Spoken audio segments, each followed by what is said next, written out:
Hello, citizens of Lynchburg, and welcome back to this video series on your city council and your city manager's department. And today we're going to take a look at one council member in particular, and we're going to be looking at Mr. Chris Faraldi today. So first, an important announcement. We are recruiting a new Lynchburg Police Department chief. Our former chief, Zudema, he accepted a job in Wilmington, North Carolina in March. And Lynchburg City Manager's Department has hired this company, Raftelis.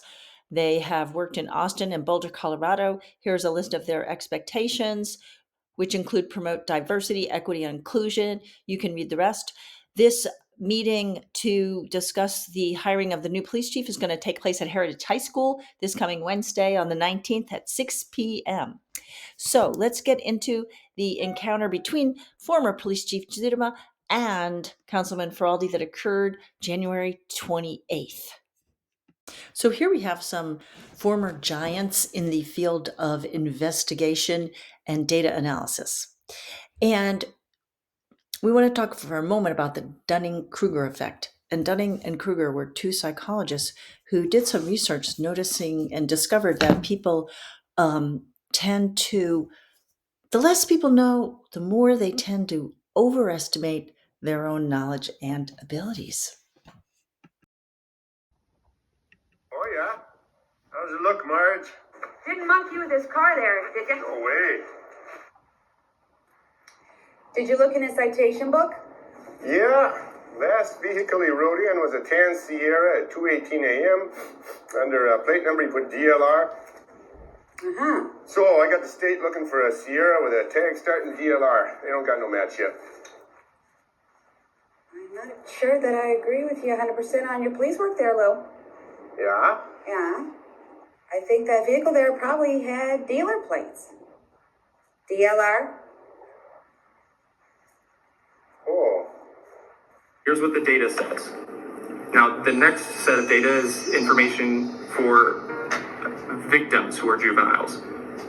And this is the statistic that I want everyone at home to understand why I'm trying to approach this, not just even from my own philosophical approach to government, but just the data. An 800% increase in juvenile violent crime in the evening, and a 31% increase in violent crime by juveniles at night. Data is important. I see no reason why a curfew should be extended. If we're not arresting people, that's number one.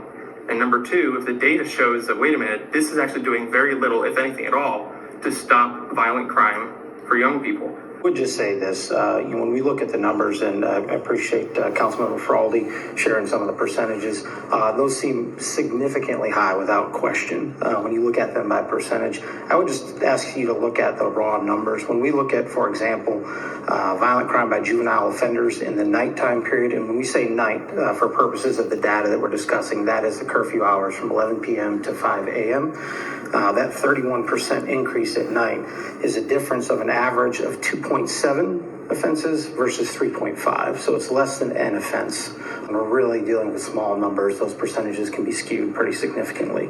All right. If you want to talk data, let's talk data, okay? 10 and 21 are different numbers. Is that correct? I'm sorry? 10 and 21 are different numbers. Is that correct? Yes.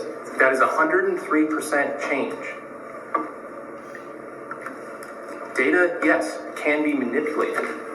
I published it to my personal website, the data, because it's buried in council memos, where it says we only arrested 3 people in the last year. So if you do want to skew the numbers, let's look at the raw info. Is that an improvement, or did it get worse? Again, it depends on perspective. No, sir. Is 45 worse than 53? In what context, Councilmember? Did more violent crime against juvenile offenders occur after the curfew? Yes or no? If you're looking at the difference, I'm looking That's at your not a yes chart. or no, Chief. And please. Okay, I don't need to be talked down to, Councilmember. Sir, I'm trying to explain and understand what you're saying. Chief, okay? You were telling me, 45 to Chief, 51. If you want to ask me a question, I'd like the opportunity to answer it. and I'll let you. Chief, Okay. You told me that the data is being manipulated. So I'm not manipulating it in any way. Is 45.7 better or worse than 51? I don't believe I told you any data was being manipulated. If I did, I'd like to hear that. 45 to 51 certainly is an increase. Yes, it is. That is overall. What I was sharing with you is the hour the curfew is in place, right? Which is different numbers, which is the 17 to the 15 and a half, which is a 9% decrease. We're talking about curfew hours here. Okay, so I don't care if you're 18 or 12. If you're going to be stupid and break the law, we're going to come and get you. So there you have it. That was the encounter between Councilmember Faraldi and Chief Zudema. And that occurred on January 28th of 2025. And by March of 2025, Chief Zudema had already accepted a new position in Wilmington. He was appointed chief, and that was a unanimous decision. So what we witnessed was Faraldi was unaware that when you have a small sample, you cannot do percents, and you can't do comparative percents when you have very small numbers, because as Zudema said, it inflates the data. It makes it look more important than it is. And using Faraldi statistics, we could say that Chief Zudema has 1,150% more experience than Faraldi. So remember, Faraldi went to college, got a bachelor's degree, stayed on, got a master's degree, doesn't have a lot of work experience or real life experience. He went right to work for city council or for city government. And at any rate, this matrix that we have right here talks about levels of knowledge and understanding. And in the red quadrant right there, you have people who don't know much, but also don't know what they don't know.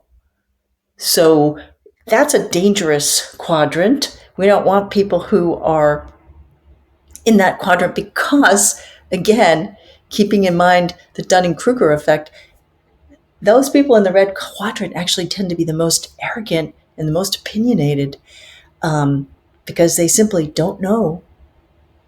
They're unaware of what they don't know. So with that, I leave you, and I hope to see you again soon. So take care and stay well. Bye for now.